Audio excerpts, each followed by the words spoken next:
Hi, and welcome to Kohelet, Ecclesiastes. We'll start with chapter 1, verses 1 through 7. Divrei Kohelet ben David, Melech B'Yerushalayim.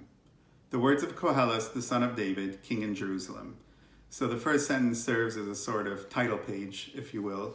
Ancient books and manuscripts didn't have a title page, of course, but often they would start with a couple of sentences that would serve as an introduction with the name of the work, the author, perhaps the purpose or the theme of the book, and so on. Havel havalim, amar Kohelet, havel havalim hakol havel.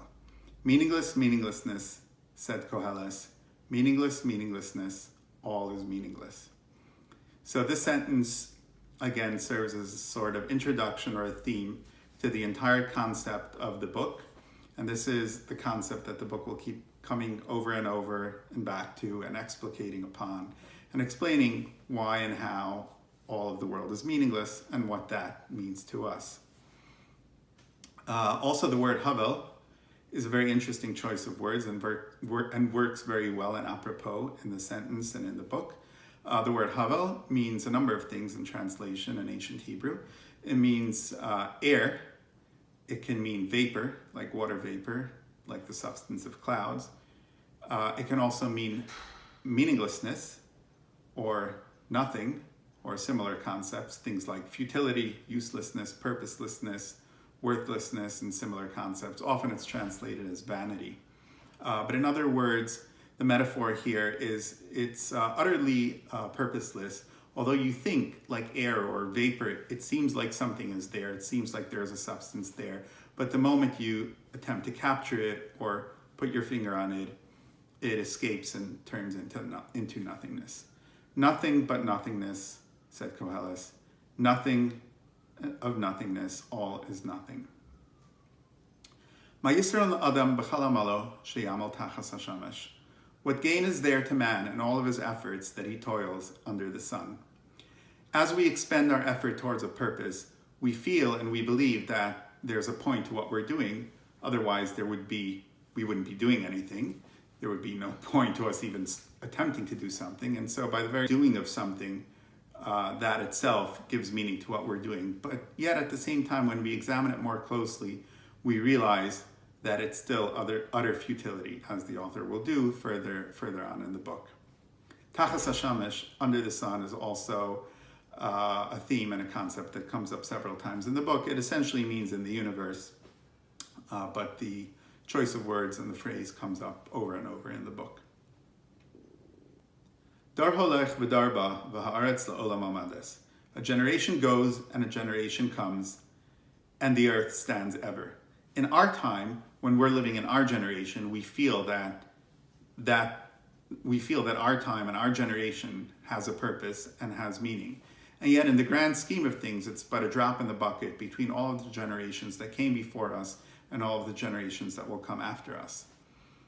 And when we look at it in the grand scheme of things, we see that it's nothing. Notice also how he says a generation goes and a generation comes, going before coming, which emphasizes even more the tenuousness and the ephemerality of it all. V'zarach hashemesh uva hashemesh, v'al shoef zareach husham. The sun rises and shines, and the sun comes and sets, and to its place it strives to shine again there. So there's an interesting choice of words here. First of all, zarach hashemesh, the word zarach can mean both rising as well as sprouting. A light shines out and sprouts. Also, the word ba can mean setting, and it can also mean coming, as coming in space. So each of the words zarach and ba has sort of a double meaning, which means something similar, kind of the same thing, but they both work doubly for the sun. And then the sun rises and sets, and to its place it strives to shine again and to start over and do exactly the same thing where it began. So all of its striving and moving across the sky, all of it goes simply back to the beginning and to do the same thing over and begin again what it did before. Holech el darom v'sovev al tzafon. Sovev sovev holech haruach. V'al svivosav shav haruach. Down to the south and around to the north. Around and around goes the wind, and on its aroundness, on its circuitions, the wind returns. So the wind is going down and back up, south and north, over and over again in one big circle. The word sovev, circle, appears 4 times in this one sentence. And with all of its circularity, the wind is simply repeating the circularity over and over, like one big spiral, spiraling in on itself again and again. Kol hanechalim holchim al hayam, vayam einenu maleh, v'makom shehanechalim holchim sham hem shavim lalechas. All the rivers go to the sea, and the sea doesn't fill. To the place the rivers go, there they return to go. Number 1, notice the beautiful onomatopoeia. You can almost hear the water babbling down the rivers and down the brooks towards the sea. But not only that, notice also sham hem shavim lalechas. The word shavim lalechas, returns to go, mirrors the words lalechas and going and returning in the prior 2 sentences. But also the word shavim lalechas, returns to go, can also has sort of a double meaning. It can be there it returns to go again, it returns only to go again, and also it returns to go. In other words, it does so over and over again, almost like in English, there it goes again. Now looking back at the last 4 sentences, we'll notice something quite interesting. Number 1, they're covering the 4 elements. So 4 sentences ago, V'ha'aretz l'olam amades, the earth stands forever, is earth. The next one is fire, the sun. The next one is air, the wind. The next one is water, the water traveling down into the ocean.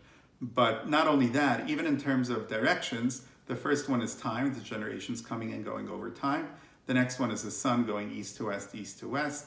The next one is the wind going north, south, and then the water going up and down. So time, east and west, north and south, up and down. So these sentences paint a beautiful picture for us. There's also the message in them that everything keeps on happening over and over again and again. But at the same time, while it's telling us this message, it's also painting a beautiful picture in the scenery, in the background scenery, laying this all out before us and giving us a feeling regarding all the ephemerality and meaninglessness of it all.